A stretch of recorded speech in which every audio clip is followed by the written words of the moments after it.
par le règne des végétaux ou bien le règne des plantes. Concernant le règne des végétaux ou des plantes, ces plantes sont des eucaryotes photosynthétiques. Quand je dis eucaryotes, tout le monde sait c'est quoi eucaryote maintenant. Ça veut dire vrai et caryon, ça veut dire noyau. Ce sont des eucaryotes pluricellulaires, ça veut dire qu'ils sont composés de plusieurs cellules. Ces plantes et ces végétaux sont adaptés à la vie terrestre. Ça n'empêche pas qu'il y a des plantes qui peuvent être aquatiques ou bien qui peuvent coloniser ou bien qui peuvent exister dans les milieux d'eau douce, qui sont retournées au cours de leur évolution à l'eau douce, mais la plupart des plantes sont terrestres et sont adaptées à la vie terrestre. Les végétaux et les plantes sont cormophytes. Et ça veut dire cormophyte, ça veut dire qu'ils possèdent un axe dressé ou bien une tige dressée que j'appelle le cormus. On pense que les plantes proviennent d'un seul ancêtre commun qui est une algue verte.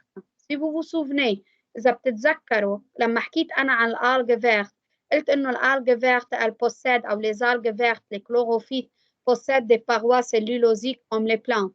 Elles possèdent la chlorophylle A et B. Elles stockent l'amidon comme source أو comme matière de réserve. فإذا نحن بنفكر أو بفكروا بالإيفوليوشن إنه الأنسيتر للبلانت إنه البلانت par évolution منين إجوا منين مصدرهم منين الأوريجين اللي لهم c'est une algue, c'est un seul ancêtre commun qui est une algue verte. Les végétaux ou bien les plantes sont pluricellulaires. Ça veut dire pluricellulaires sont composés de plusieurs cellules.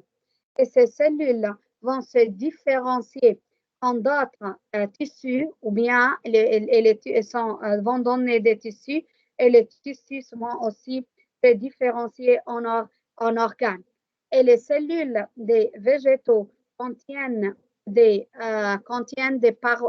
vacuoles et sont entourées de parois qui sont des parois cellulosiques.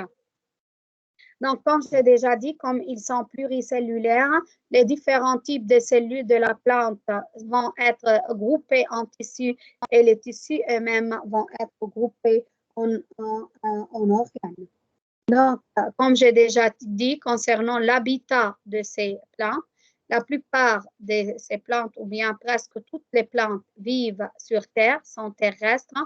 Mais il y a, comme j'ai déjà dit, en commençant, il y a certaines plantes qui sont retournées dans les habitats d'eau douce au cours de leur évolution. Donc, il y a certaines plantes qui peuvent être aquatiques, qui sont aquatiques et qui vivent dans les habitats d'eau douce.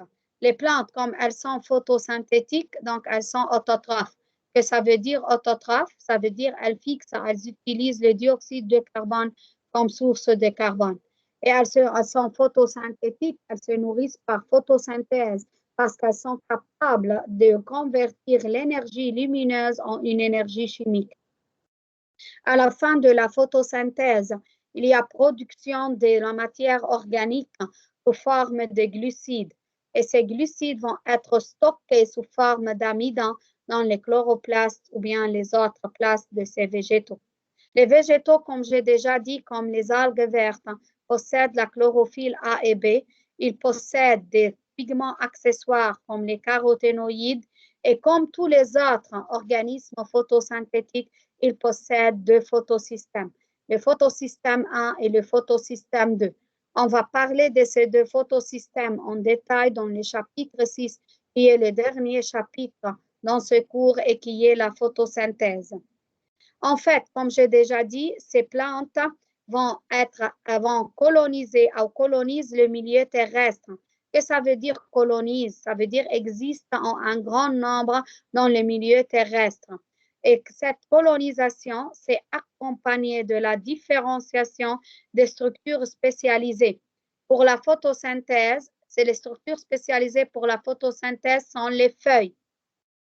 Parce que les organes ou bien les structures où se fait la photosynthèse, ce sont les feuilles. Plus la surface de ces feuilles est grande, l'accroissement de surface des feuilles est très important pour optimiser la photosynthèse. كل ما كان السيرفاس لهيدي الفاي أكبر كل ما الفوتوسينثيز صارت بطريقة أحسن. Donc, elle a aussi des des structures qui vont permettre le soutien de cette plante et son ancrage dans le sol. Quand je parle du soutien et d'ancrage dans le sol, donc ce sont les racines qui vont permettre l'ancrage de ces plantes dans le sol. Et ça veut dire ancrage, ça veut dire elles vont se fixer dans le sol.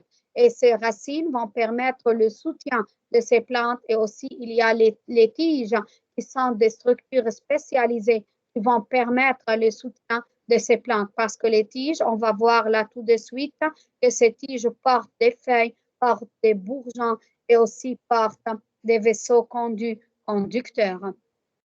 Concernant les feuilles, comme vous le savez, les plantes respirent et transpirent par les feuilles.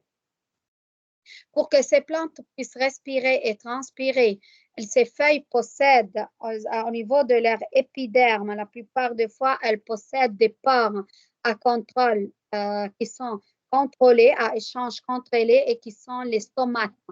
Les stomates, quel est le rôle des stomates? Les stomates permettent les échanges gazeux. Donc, quels sont les gaz qui vont être échangés? Ce sont les dioxydes de carbone, les CO2 et aussi l'oxygène. Donc là, c'est concernant des types d'adaptation de ces plantes à la colonisation du milieu terrestre. Maintenant, je vais commencer par les structures qui vont permettre à ces plantes d'être adaptées au milieu terrestre. Comme vous le savez, quand j'ai dit vont être adaptées au milieu terrestre, ça veut dire que ces plantes sont exposées au milieu terrestre. Et c'est l'épiderme qui va être exposé. C'est pour cela les organes aériens. Quand j'ai dit organes aériens, ça veut dire les organes qui ne sont pas sous la terre, qui ne sont pas souterrains, qui sont érigés. Yani, mettre les tiges, mettre les feuilles, ce sont des organes aériens. Donc, les tiges et les feuilles vont être recouvertes d'une cuticule. Cette cuticule, c'est une cuticule qui est cireuse. مؤلفة من الشمع. ليه؟ لأنه الشمع il va l'isoler. فإذا هيعمل isolement من المilieu extérieur. Quel est le rôle de cette cuticule? C'est pour éviter et pour protéger la dessiccation ou bien le dessèchement des tiges et des feuilles qui sont les organes aériens. De plus, donc on a dit que les plantes sont entourées par des parois cellulosiques.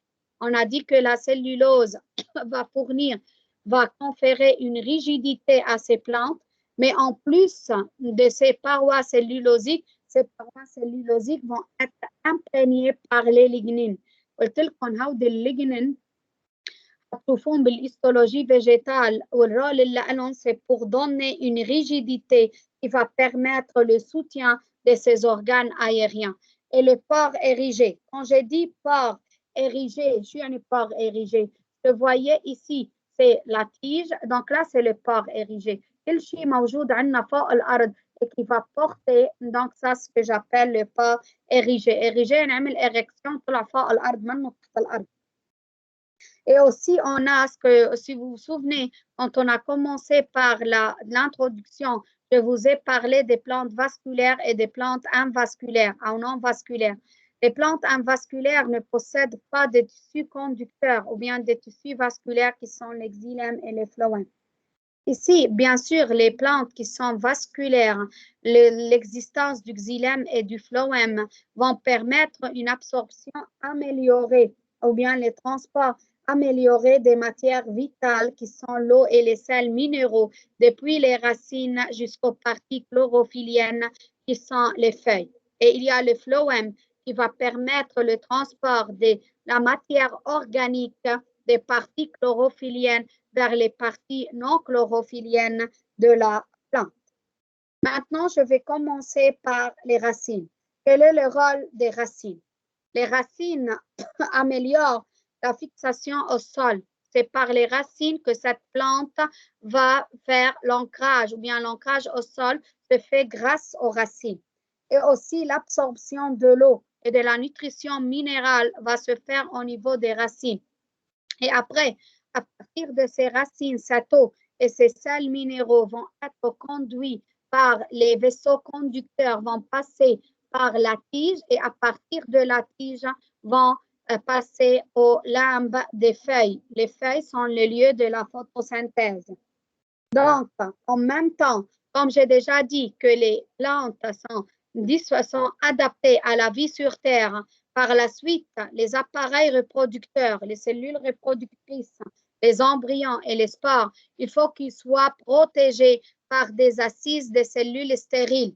Il y a des dispositifs et des structures qui sont adaptés aux conditions terrestres, qui vont se mettre en place et qui vont permettre la protection des embryons, des spores et des cellules reproductrices. Parce que vous allez voir en cours de reproduction végétale que, par exemple, chez les algues ne sont pas terrestres, et même si elles sont terrestres, il faut qu'il y ait de l'humidité. Donc, mais ici, les organes, les embryons, les spores et les cellules reproductrices vont être exposés au milieu terrestre. C'est pour cela qu'il faut qu'ils soient protégés par des assises des cellules qui sont des assises des cellules stériles, qui ne rentrent pas dans la reproduction. Donc, maintenant, on passe à l'organisation des organes végétatifs. Et quand je dis organes végétatifs, ça veut dire qu'ils ne sont pas impliqués dans la reproduction sexuée. Donc, il y a les racines. Quand je dis racines, c'est quoi une racine? C'est quoi par définition? Une racine, c'est un organe qui est un organe essentiel. C'est un organe vital. Ça veut dire qu'il est essentiel pour la vie de la plante. Ces racines ont plusieurs rôles. Ces racines peuvent accumuler des réserves. Pourquoi accumuler des réserves? Parce que ces racines peuvent puiser, peuvent absorber les nutriments. C'est pour cela ils ont un rôle dans l'accumulation des réserves.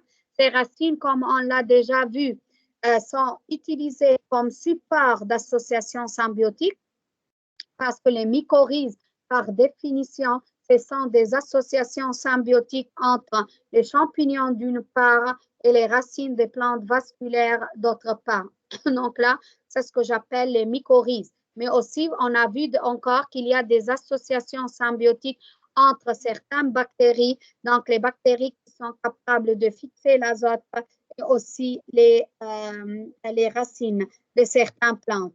Donc, par ces associations symbiotiques, il va y avoir solubilisation du phosphore et fixation de l'azote atmosphérique. Ça va permettre le développement des racines secondaires. Ce que vous voyez ici, c'est une racine principale. Ce que vous voyez à ce niveau-là, ce sont les racines secondaires. Aussi, ces racines, comme on a déjà vu et comme j'ai déjà dit, absorbent l'eau et les nutriments et les sels minéraux et ils les transportent au reste de la plante ou bien aux autres parties de la plante, permettant la croissance de cette plante et elles vont être transportées vers les feuilles. Là, c'est l'endroit de la photosynthèse où la photosynthèse va avoir lieu pour qu'il y ait formation de la matière organique à partir de l'eau et des sels minéraux.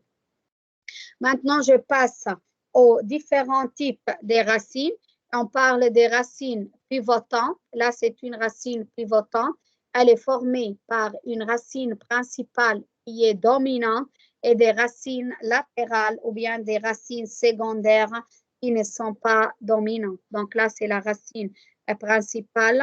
Et ce que vous voyez ici, ce sont les racines secondaires ou bien les racines qui sont des racines latérales. Il y a le deuxième type de racines et ce sont les racines fasciculées. Concernant les racines fasciculées, que vous voyez ici en B, ici la racine principale, elle est disparue. Il y a disparition de la racine principale et cette racine principale, elle est remplacée par un faisceau de racines latérales, des racines latérales comme chez les monocotylédones. Alors, monocotylédones ou dicotylédones, je vais en parler quand je parle des angiospermes. Par exemple, les racines pivotantes existent chez les dicotylédones, ou bien ce que j'appelle les magnoliopsides, et les racines fasciculées, ça existe chez les monocotylédones, وهن ce sont des groupes ou exemples من l'angiosperme. Alors, finalement, il y a les racines adventives. Ce que vous voyez à ce niveau-là, ce sont les racines adventives. Par définition, quelle est la définition des racines adventives?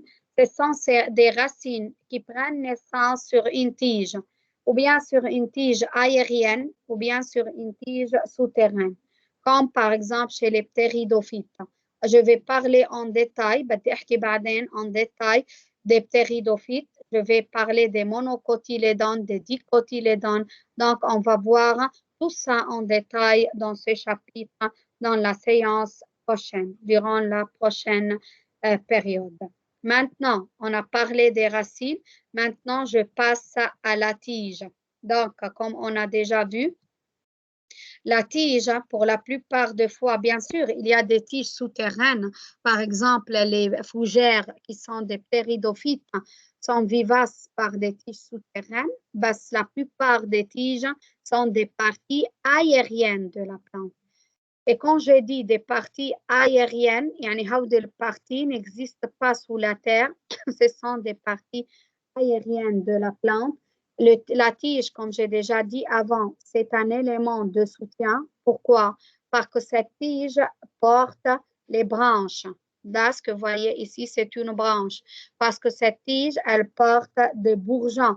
Parce que cette tige, elle porte les fleurs. Et les fleurs, c'est chez les plantes à fleurs, c'est l'organe, les organes reproducteurs existent au niveau de cette fleur. Et ce qui est très important. Et ce qui est très important, que cette tige, elle est le support des feuilles. Et comme vous le savez, les feuilles sont les organes de photosynthèse. Ce qui fait de la tige un organe, un support pour un organe de soutien, un élément de soutien, parce qu'elle sert de support de nouvelles feuilles. Ce que vous voyez ici, c'est un bourgeon. Par définition, c'est quoi un bourgeon? Un bourgeon, c'est un pouce qui est recouvert d'écailles protectrices. لما بقول pouce يعني هيدا البرعم مسكر على حاله بس بده يتفتح هيدا البرعم هيعطينا ce que vous voyez ici. Vous avez ici la branche et de cette branche, vous avez pétiole et feuilles. Donc, la tige, c'est le soutien. Elle sert comme support pour la formation de nouvelles feuilles, de nouvelles branches, de nouvelles fleurs. Et les tiges portent les feuilles. Et les feuilles sont très importantes parce que ce sont les organes de photosynthèse. C'est là où la photosynthèse va avoir lieu. On a le bourgeon qui va apparaître, qui va être porté par les tiges.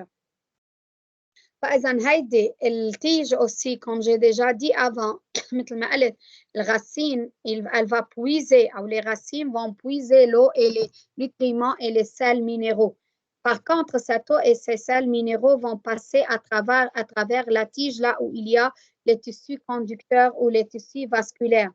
Par la suite, cette tige, elle sert à transporter les sèves brutes et les sèves élaborées. Les sèves brutes depuis les racines vers les parties chlorophylliennes et les sèves élaborées depuis les feuilles vers les parties non chlorophylliennes de cette plante.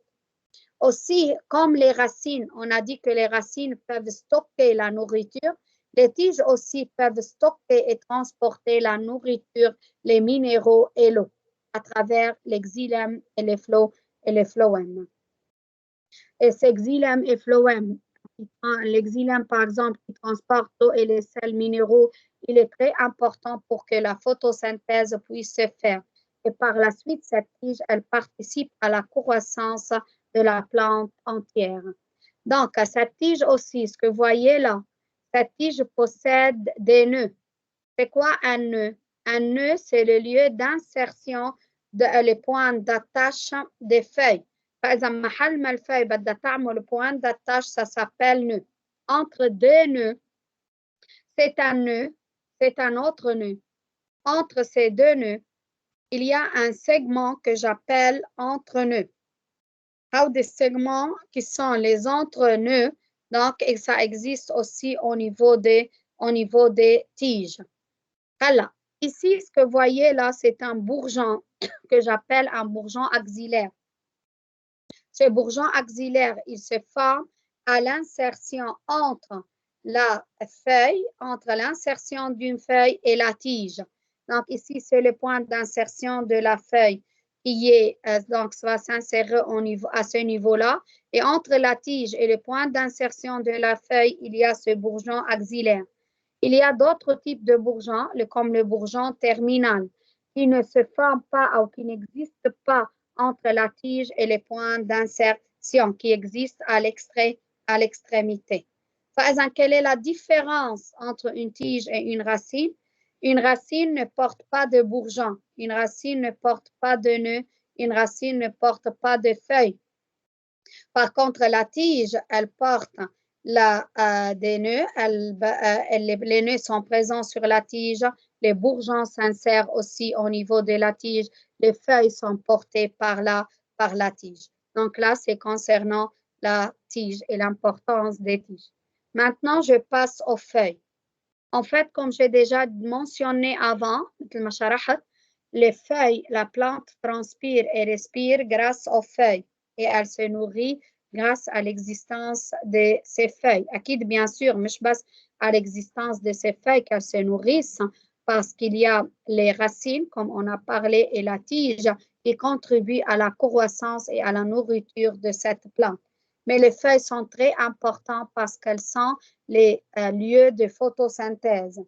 Parce que la photosynthèse va se faire au niveau des feuilles et plus précisément au niveau des chloroplastes.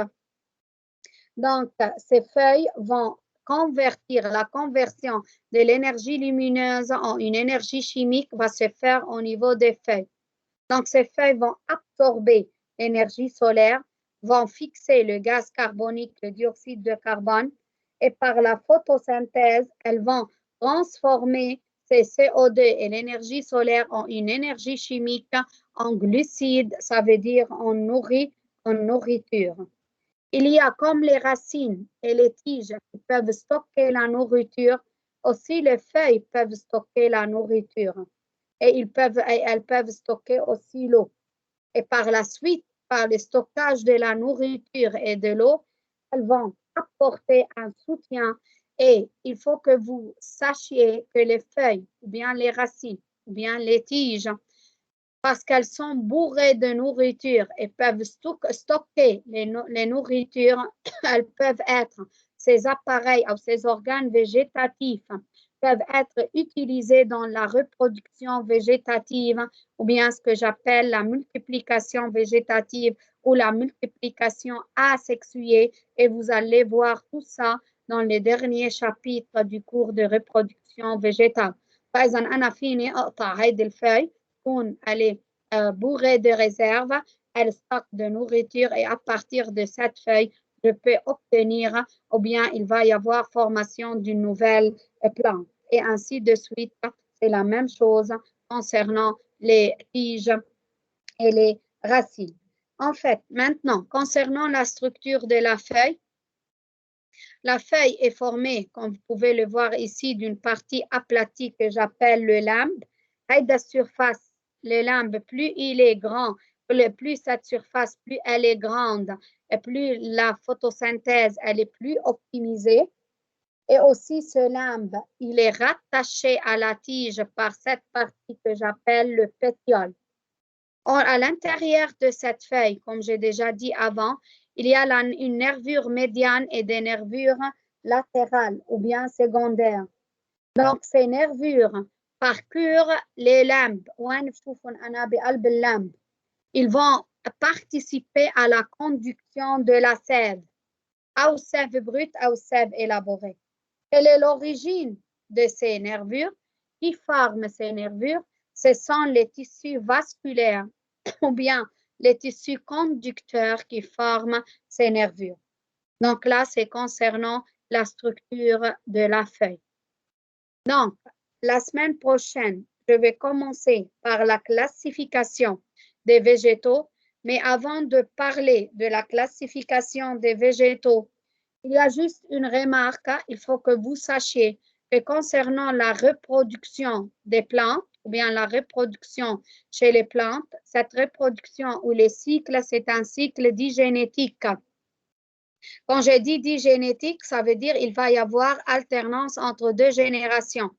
une génération haploïde qui s'appelle le gamétophyte et qui va donner les gamètes, et une génération sporophytique, et c'est le sporophyte qui est dominant sur les gamétophytes. Et il faut que vous sachiez que chez les plantes, les deux générations, les gamétophytes et les sporophytes, sont hétéromorphes. Et quand je dis hétéromorphes, ça veut dire qu'ils ne sont pas identiques par l'apparence. يعني ils se diffèrent par l'apparence, par la morphologie. بشكلهم مختلفين منهم مثل بعضهم. Et il faut que vous sachiez, il faut savoir que lorsqu'il y a de l'évolution, فإذا كل ما طلعنا نحن بالévolution et il y a des organismes qui sont plus évolués, plus que les gamétophytes, il va être réduit et il va avoir une courte durée de vie. Donc là, c'est concernant le cycle de reproduction ou bien la reproduction chez les végétaux. OK? Et vous allez les voir en détail dans le cours de reproduction végétale. Donc, la prochaine fois, donc la semaine prochaine, durant la prochaine période, je vais expliquer, je vais commencer par la classification des plantes ou des végétaux.